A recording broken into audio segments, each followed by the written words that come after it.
نے خواب کو سچ کر دکھایا، یقیناً ہم اسی طرح نیکوکاروں کو جزا دیا کرتے ہیں۔ یقیناً یہ ایک کھلی آزمائش تھی۔ تاریخ کا ایک عظیم ترین امتحان اور کڑی آزمائش دنیا کو آج بھی حیرت میں ڈال دیتی ہے۔ کون ہے جو بیٹے کو ذبح کرنے پر تیار ہو جائے، خاص طور پر اس صورت میں جب اولاد بھی اکلوتی ہو، جس کی وجہ سے 86 سال کے بعد آنگن میں بہار آئی ہو۔ پھر اس کی قربانی کا بھی واضح حکم نہیں دیا گیا تھا، اشارتاً خواب میں رہنمائی کی گئی تھی۔ آپ کہہ سکتے تھے یہ قتل اور سنگین جرم ہے، کہہ سکتے تھے اپنے بیٹے کو کس جرم میں قتل کروں، لیکن آپ نے بغیر کسی تعامل کے سر تسلیم خم کر دیا اور اس عظیم امتحان میں کامیاب ہوئے۔ اللہ فرماتے ہیں وَإِبْرَاهِيمَ الَّذِي وَفَّى، اور ابراہیم وہ ہیں جنہوں نے وفاداری کی۔ اس آیت میں یہ نہیں بتایا گیا کہ کس چیز میں وفاداری کی، اس لیے کہ وہ تو ہر معاملے میں مکمل طور پر وفاداری کا مظاہرہ کر چکے تھے۔ آگ میں ڈالے جانے والا معاملہ، بیوی اور بچے کو لق و دق میدان میں چھوڑ آنے کا معاملہ، پھر ذبح کا امتحان، تعمیر بیت اللہ کی مشقت، غرض ہر معاملے میں وفادار تھے، حتیٰ کہ اپنا مال اللہ کے راستے میں خرچ کرنے میں اس قدر وفادار کہ ابو زیفان کے لقب سے مشہور ہو گئے۔ اس کا معنی ہے مہمان نواز۔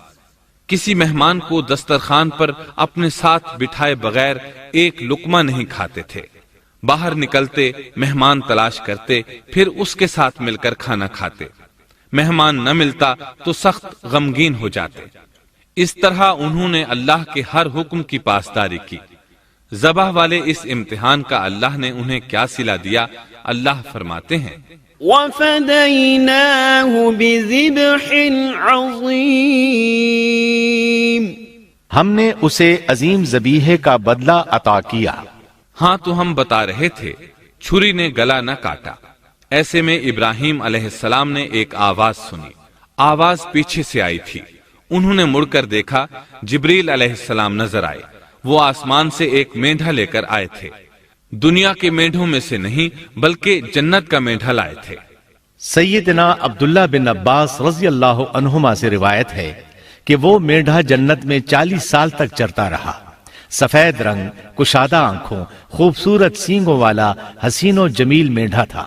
بہرحال یہ ابراہیم علیہ السلام کی وفاداری کا بدلہ تھا جو اسماعیل علیہ السلام کے فدیے میں دیا گیا، اور پوری امت مسلمہ کے لیے حکم ہو گیا کہ اللہ کی رضا کے لیے قربانی اور ہدی پیش کرتے رہیں۔ کعبے کے پاس حرم الہی میں ہر سال یہ سنت ادا کی جاتی ہے، اور ان کے ساتھ ساتھ پوری زمین کے تمام خطوں پر بسنے والے مسلمان بھی اس عظیم فرمانبرداری کی علامت کے طور پر قربانیاں پیش کرتے ہیں۔ مینڈھے کے ذکر کا مطلب یہ ہے کہ ہم سنت ابراہیمی پر گامزن ہو جائیں۔ یہ مینڈھا ہمیں اللہ کے لیے قربانی کا سبق دیتا ہے۔ ہمیں چاہیے سنت ابراہیمی کی اقتداء کرتے ہوئے ہم اپنی جانوں، اپنی اولاد اور اپنے مالوں کو اللہ کی راہ میں قربان کرنے کے لیے تیار ہو جائیں۔ اللہ تعالیٰ فرماتے ہیں وَفَدَيْنَاهُ بِذِبْحٍ عَظِيمٍ وَتَرَكْنَا عَلَيْهِ فِي الْآخِرِينَ سَلَامٌ عَلَىٰ إِبْرَاهِيمَ كَذَلِكَ نَجْزِي الْمُحْسِنِينَ إِنَّهُ مِنْ عِبَادِنَا الْمُؤْمِنِينَ۔ اور ہم نے اسے عظیم ذبیحہ عطا کیا، اور ہم نے اس کا پچھلوں میں ذکر خیر چھوڑا۔ سلامتی ہو ابراہیم پر۔ اسی طرح ہی ہم نیکوکاروں کو جزا دیتے ہیں، یقیناً وہ ہمارے مخلص بندوں میں سے تھا۔ اور اسی طرح اللہ فرماتے ہیں وَبَشَّرْنَاهُ بِإِسْحَاقَ نَبِيًّا مِّنَ الصَّالِحِينَ، اور ہم نے اسے نیکوکار نبی اسحاق کی ولادت کی خوشخبری سنائی۔ یہ خوشخبری فلسطین کی طرف واپس لوٹنے کے بعد سنائی گئی۔ ایک اکلوتے بیٹے کی قربانی کے لیے تیار ہو جانے کے صلے میں اور سارہ علیہ السلام کی عظمت اور تکریم کے مد نظر اللہ تعالی نے اسحاق کی خوشخبری سنا دی۔ یہ آیت ذبح کے واقعے کے بعد اللہ تعالی نے ذکر فرمائی ہے، اس لیے معلوم ہوا پچھلی آیات میں اسحاق کے علاوہ کسی اور بیٹے کا ذکر ہوا ہے، اور وہ اسماعیل علیہ السلام ہی تھے، جبکہ یہودی روایات میں اسحاق علیہ السلام کو ذبیح قرار دیا جاتا ہے۔ یہ بالکل غلط ہے۔ ذبح کے واقعے کے بعد اسحاق علیہ السلام کی بشارت مل رہی ہے، پھر بھلا وہ پیدا ہونے سے پہلے ہی ذبیح کیسے بن گئے؟ اس لیے یہ قطعی بات ہے کہ اسماعیل علیہ السلام ہی ذبیح ہیں۔ اس کے کئی اور بھی دلائل ہیں جن کے ذکر کرنے کا یہاں موقع نہیں۔ بہرحال اس عظیم آزمائش میں بے مثال کامیابی کے بعد ابراہیم علیہ السلام فلسطین آئے اور 120 سال کی عمر میں اسحاق علیہ السلام کی بشارت ملی، جبکہ سارہ علیہ السلام کی عمر 90 سال تھی۔ ان پر بڑھاپا طاری ہو چکا تھا۔ ایسے میں 3 فرشتے آئے، وہ تو قوم لوط کی تباہی کے لیے آئے تھے۔ راستے میں اللہ کے حکم سے ابراہیم علیہ السلام اور ان کی اہلیہ سارہ کو خوشخبری سنائی، اور اس غرض کے لیے وہ انسانی شکل میں آئے تھے۔ ابراہیم علیہ السلام تو پہلے ہی بہت مہمان نواز تھے، انہیں دیکھ کر بہت خوش ہوئے کہ مہمان آ گئے۔ فرشتوں نے انہیں سلام کیا۔ ابراہیم علیہ السلام نے سلام کا جواب دیا۔ وہ حیرت زدہ تھے کہ یہ لوگ ان کی بستی کے رہنے والے تو ہیں نہیں، لیکن ان پر سفر کے نشانات بھی نہیں ہیں، جیسا کہ دور سے چل کر آنے والوں میں ہوتے ہیں، نہ ان کے پاس سواریاں ہیں۔ قرآن مجید میں آتا ہے، قالوا سلاما قال سلام قوم منكرون۔ فرشتوں نے سلام کیا تو ابراہیم نے بھی سلام کیا اور دل میں خیال کیا یہ اجنبی لوگ ہیں۔ پھر وہ اپنی مہمان نوازی کی عادت کے مطابق انہیں اندر لے آئے، ان کے لیے کھانے کا انتظام کیا۔ اللہ تعالیٰ فرماتے ہیں، وَلَقَدْ جَاءَتْ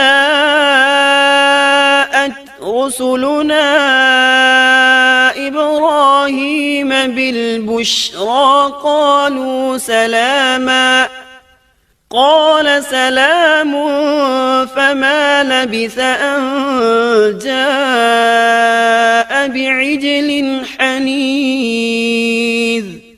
ہمارے بھیجے ہوئے فرشتے ابراہیم کے پاس خوشخبری لے کر آئے تو انہوں نے سلام کیا۔ ابراہیم نے سلام کا جواب دیا اور فوراً بھنا ہوا بچڑا لے آئے، اور بچڑا بھی موٹا تھا۔ ان کے سامنے کھانا پیش کیا، لیکن وہ بھلا کب کھانے کی طرف ہاتھ بڑھانے والے تھے۔ یہ دیکھ کر ابراہیم علیہ السلام نے خوف محسوس کیا کہ کہیں یہ دشمن نہ ہو۔ اس وقت فرشتوں نے کہا، قالوا لا تخف إنا أرسلنا إلى قوم لوط۔ ابراہیم نہ ڈر، ہم تو قوم لوط کی طرف بھیجے گئے ہیں۔ جب انہوں نے یہ باتیں کی تو سارہ علیہ السلام پاس کھڑی تھی، وہ ہنسنے لگی۔ وہ خوش خبری سے پہلے کیوں ہنس پڑی؟ علماء اس بارے میں کہتے ہیں کہ جب انہوں نے سنا یہ فرشتے لوط علیہ السلام کی بستی کو تباہ کرنے جا رہے ہیں تو ان کے خاتمے کی خبر سن کر وہ ہنستی۔ اس کے بعد فرشتوں نے یہ خوشخبری سنائی، فبشرناها بإسحاق ومن وراء إسحاق يعقوب۔ ہم نے اسے اسحاق کی پیدائش کی خوشخبری دی اور اسحاق کے بعد یعقوب پوتے کی بھی خوشخبری دی۔ بہت جلد ہی ہم اسحاق سے تیری ویران گود کو آباد کریں گے، اور تو اپنی زندگی میں اس کے بیٹے یعقوب کو بھی دیکھ لے گی۔ اب 3 بشارتیں جمع ہو گئیں، بیٹا پیدا ہوگا، لمبی عمر ملے گی یعنی بیٹا جوان ہوگا، اور پھر وہ اپنے پوتے کو بھی دیکھے گی۔ اس سے بڑھ کر کیا عزت اور تکریم ہو سکتی ہے؟ اس لیے جب نبی کریم صلی اللہ علیہ وسلم سے پوچھا گیا کریم یعنی عزت والا کون ہے، تو آپ نے فرمایا کریم بن کریم بن کریم بن کریم، یعنی یوسف بن یعقوب بن اسحاق بن ابراہیم علیہ السلام۔ مطلب یہ کہ نبی بن نبی بن نبی بن نبی۔ یہ یوسف علیہ السلام کی شان ہے کہ خود بھی کریم، باپ بھی کریم، دادا بھی کریم اور پردادا بھی کریم۔ اس سے بڑھ کر عزت افزائی کیا ہو سکتی ہے؟ بہرحال فرشتوں نے انہیں خوشخبری دی۔ وَبَشَّرُوهُ بِغُلَامٍ عَلِيمٍ، پھر انہوں نے ابراہیم کو ایک صاحب علم لڑکے کی بشارت دی۔ خوشخبری سن کر سیدہ سارہ حیران ہوئی، مارے حیرت کے منہ سے ہلکی سی چیخ نکل گئی۔ انہوں نے اپنے رخسار پر ہاتھ مارا جیسا کہ عورتوں کی عادت ہوتی ہے، کہنے لگیں ہائے افسوس، کیا میں بچہ جنوں گی حالانکہ میں بانجھ ہوں اور میرے خاوند بوڑھے ہیں؟ یہ تو حیرت کی بات ہے۔ ایک دوسری جگہ اللہ تعالیٰ نے یہ الفاظ فرمائے، کہنے لگی میں بوڑھی اور بانجھ ہوں، بھلا میں بچے کو کیسے جنم دوں گی؟ اس پر فرشتوں نے کہا تو اللہ کے حکم پر تعجب کرتی ہے، اے اہل بیت، یہ تو اللہ کی تم پر رحمت اور برکت ہے، وہ بہت بزرگ اور قابل تعریف ہے۔ دوسری آیت میں ہے، انہوں نے کہا اسی طرح تیرے رب نے فیصلہ کیا ہے اور ہمیں کہا ہے، یقیناً وہ بہت حکمت والا ہے اور علم رکھنے والا ہے۔ یہ تھی اسحاق علیہ السلام کی ولادت کی خوشخبری۔ ابراہیم علیہ السلام مکے میں سیدنا اسماعیل علیہ السلام سے ملنے کے لیے آتے رہتے تھے۔ ایک روز آئے تو ان سے کہا، اے میرے بیٹے، اللہ تعالیٰ نے مجھے حکم دیا ہے کہ اس مقام پر اللہ کا گھر تعمیر کرنا۔ اسماعیل علیہ السلام نے فوراً کہا، میں حاضر ہوں۔ اس طرح انہوں نے کھدائی شروع کی۔ ایسے میں انہیں شیش علیہ السلام کی تعمیر کے آثار نظر آئے۔ انہوں نے اس پر تعمیر شروع کر دی۔ ایک روایت میں یہ بھی ہے کہ انہوں نے فرشتوں والی بنیادوں کے آثار بھی دیکھے۔ نبی کریم صلی اللہ علیہ وسلم کی جوانی کے دنوں میں جب مکے کے قریش نے کعبے کی تعمیر نئے سرے سے کی تو انہوں نے اس کی بنیادوں کو گہرا کرنا چاہا۔ وہ کھدائی کرتے ان سبز پتھروں تک پہنچ گئے جو پہاڑوں کی چوٹیوں کی طرح نظر آ رہے تھے۔ انہوں نے ان پتھروں کو نکالنا چاہا۔ ایک شخص نے کدال کے ذریعے ایک پتھر کو باہر نکالا تو اس کے نیچے سے اتنا نور نکلنے لگا کہ قریب تھا وہ شخص اندھا ہو جاتا۔ پھر پتھر خود بخود نیچے جا گرا اور اپنی جگہ پر جم گیا۔ اس کے بعد لوگوں نے ان پتھروں کو ہاتھ نہ لگایا اور تعمیر شروع کر دی۔ قرآن مجید میں تعمیر کعبہ اور بیت اللہ کا تذکرہ اس طرح آیا ہے، وَإِذْ بَوَّأْنَا لِإِبْرَاهِيمَ مَكَانَ الْبَيْتِ أَلَّا تُشْرِكْ بِي شَيْئًا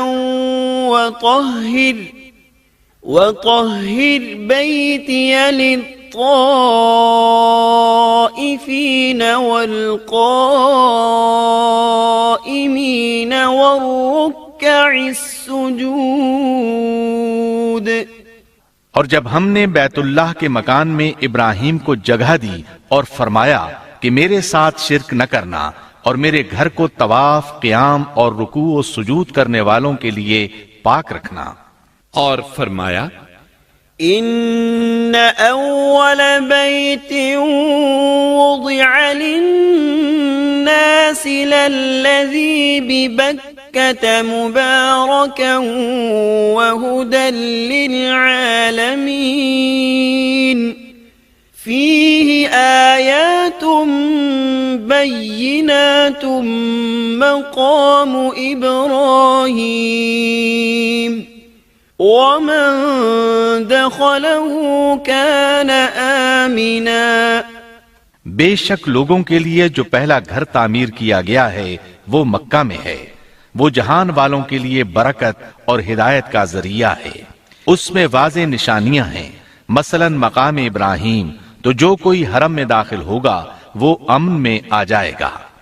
اور فرمایا اور یاد کرو اس وقت کو جب ابراہیم کو اس کے پروردگار نے کئی باتوں کے ذریعے آزمایا، وہ ان میں پورے اترے تو اللہ نے فرمایا میں آپ کو تمام لوگوں کا امام بنا رہا ہوں۔ ابراہیم نے کہا اے میرے رب میری اولاد میں سے بھی امام بنائیے۔ جواب میں اللہ نے فرمایا میرا امامت کا وعدہ ظالم لوگوں کے لیے نہیں ہے۔ اور اس وقت کو یاد کرو جب ہم نے بیت اللہ کو ثواب اور امن کی جگہ بنا دیا اور لوگوں نے مقام ابراہیم کو جائے نماز بنا لیا۔ ہم نے ابراہیم کو حکم دیا کہ میرے گھر کو طواف، اعتکاف، رکوع اور سجود کے لیے پاک رکھو۔ اور وہ وقت بھی یاد رکھو جب ابراہیم نے دعا کی، اے پروردگار اس شہر کو امن والا بنا دے اور اس کے مومن بندوں کو پھلوں کا رزق عطا کر۔ اللہ تعالیٰ نے فرمایا میں کافروں کو بھی تھوڑا فائدہ دوں گا، پھر انہیں آگ کے عذاب کی طرف بے بس کر دوں گا، یہ پہنچنے کی جگہ بری ہے۔ اور وہ وقت یاد کرو جب ابراہیم اور اسماعیل بیت اللہ کی بنیادوں کو بلند کر رہے تھے اور دعا مانگ رہے تھے، اے ہمارے رب ہماری محنت کو قبول فرما، تو دعا کو سننے والا جاننے والا ہے، اور ہمیں اپنا فرما بردار بنا، ہماری اولاد میں سے بھی ایک فرما بردار گروہ بنا، اور ہمیں عبادت کا طریقہ سکھا اور ہم پر رجوع فرما، کیونکہ تو ہی توبہ قبول کرنے اور رحم فرمانے والا ہے۔ اے ہمارے رب ان لوگوں میں انہی میں سے ایک رسول بھیج جو ان پر تیری آیات کی تلاوت کرے اور انہیں کتاب و حکمت سکھائے، انہیں پاک کرے، یقیناً تو غالب حکمت والا ہے۔ تعمیر کے دوران جب ابراہیم علیہ السلام اس مقام تک پہنچے جہاں آج حجر اسود ہے تو اللہ تعالیٰ نے جنت سے ایک سفید پتھر بھیجا۔ حدیث میں ہے یہ پتھر نہایت سفید تھا، اب سیاہ ہو گیا ہے۔ انسانوں کی غلطیاں اس کے سیاہ ہونے کا سبب بنی۔ جب دیواریں انسانی قد کے برابر ہو گئیں تو اسماعیل علیہ السلام ایک پتھر لے آئے۔ اب ابراہیم علیہ السلام اس پتھر پر کھڑے ہوئے، وہ ننگے پاؤں تھے۔ اسی وقت پتھر پگھل گیا، ان کے پاؤں اس کے اندر کسی قدر دھنس گئے، پتھر پر ان کے پیروں کے نشانات آ گئے۔ اسی پتھر کو آج مقام ابراہیم کہا جاتا ہے۔ پہلے یہ پتھر بیت اللہ کی دیواروں کے ساتھ رکھا گیا تھا۔ جب لوگ طواف کے لیے آتے تو سیدنا ابراہیم کے پیروں کے نشانات دیکھنے کے لیے یہاں ہجوم ہو جاتا۔ اس طرح طواف کرنے والوں کو دقت کا سامنا ہوتا۔ سیدنا عمر رضی اللہ عنہ نے صحابہ کرام کے مشورے سے اس پتھر کو اس جگہ سے قدرے ہٹا کر نماز کی صفوں کے قریب کر دیا تاکہ طواف کرنے والوں کو دقت نہ ہو۔ یہ مقام بہت مقدس ہے۔ اللہ نے فرمایا ہے وَاتَّخِذُوا مِن مَّقَامِ إِبْرَاهِيمَ مُصَلًّى، تم مقام ابراہیم کو جائے نماز مقرر کر لو۔ مقام ابراہیم کے قریب اس کے پیچھے ہو کر نماز پڑھنے کا موقع مل جائے تو لازماً وہاں 2 رکعت ادا کیا کرو۔ موقع نہ ملے تو پھر پوری مسجد حرام میں طواف سے فراغت والی 2 رکعت پڑھ لیا کرو۔ اس طرح کعبہ تعمیر ہوا، تب نیا حکم آیا۔ وَلِلَّهِ عَلَى النَّاسِ حِجُّ الْبَيْتِ مَنِ اسْتَطَاعَ إِلَيْهِ سَبِيلًا وَمَن كَفَرَ فَإِنَّ اللَّهَ غَنِيٌّ عَنِ الْعَالَمِينَ۔ لوگوں میں جو استطاعت رکھے اس پر اللہ کے لیے حج بیت اللہ فرض ہے، اور جو شخص جان بوجھ کر اعراض کرے تو اللہ جہانوں سے بے نیاز ہے اور اسے اس کی کوئی پرواہ نہیں۔ ادھر ابراہیم علیہ السلام کو اللہ تعالی کی طرف سے اشارہ ہوا، وَأَذِّن فِي النَّاسِ بِالْحَجِّ، لوگوں میں حج کا اعلان کر دیں۔ ابراہیم علیہ السلام کہنے لگے اللہ میری آواز بھلا کس کس تک پہنچے گی؟ جواب آیا آپ کے ذمے آواز لگانا ہے، پہنچانا ہمارا کام ہے۔ چنانچہ آپ عرفات کے ایک پہاڑ پر چڑھے اور آواز لگائی، لوگو بیت الحرام کا حج کرو۔ اللہ تعالیٰ نے معجزانہ طور پر یہ آواز تمام انسانوں تک پہنچا دی، خواہ وہ پیدا ہوئے تھے یا نہیں۔ دوسرا معجزہ یہ ہوا کہ اللہ نے بیت اللہ اور اس کے حج کی محبت لوگوں کے دلوں میں ڈال دی۔ اللہ نے فرمایا وَأَذِّن فِي النَّاسِ بِالْحَجِّ يَأْتُوكَ رِجَالًا وَعَلَى كُلِّ ضَامِرٍ يَأْتِينَ مِن كُلِّ فَجٍّ عَمِيقٍ، اور آپ لوگوں میں حج کا اعلان کر دیں، وہ آپ کی طرف پیدل بھی آئیں گے اور دبلے پتلے اونٹوں پر بھی دور دور سے آئیں گے۔ اس طرح لوگ پیدل اور سوار ہو کر کثرت سے حج کے لیے آنے لگے اور یہ ویران علاقہ آباد ہونے لگا۔ یہ تھے حالات اور واقعات ابراہیم علیہ السلام کے۔ آپ نے 175 سال کی عمر میں وفات پائی۔ آپ سے پہلے سیدہ ہاجرہ علیہ السلام نے وفات پائی اور ان کی وفات سے کچھ ہی عرصہ بعد سیدہ سارہ علیہ السلام 127 سال کی عمر میں فوت ہو گئیں۔ ان دونوں کی وفات کے بعد آپ غمگین رہنے لگے۔ آخر اتنی مدت تک ساتھ رہا تھا، آپ خلیل الرحمن تھے، آپ پر صحیفے بھی نازل ہوئے، آپ اللہ کے بے حد شکر گزار تھے۔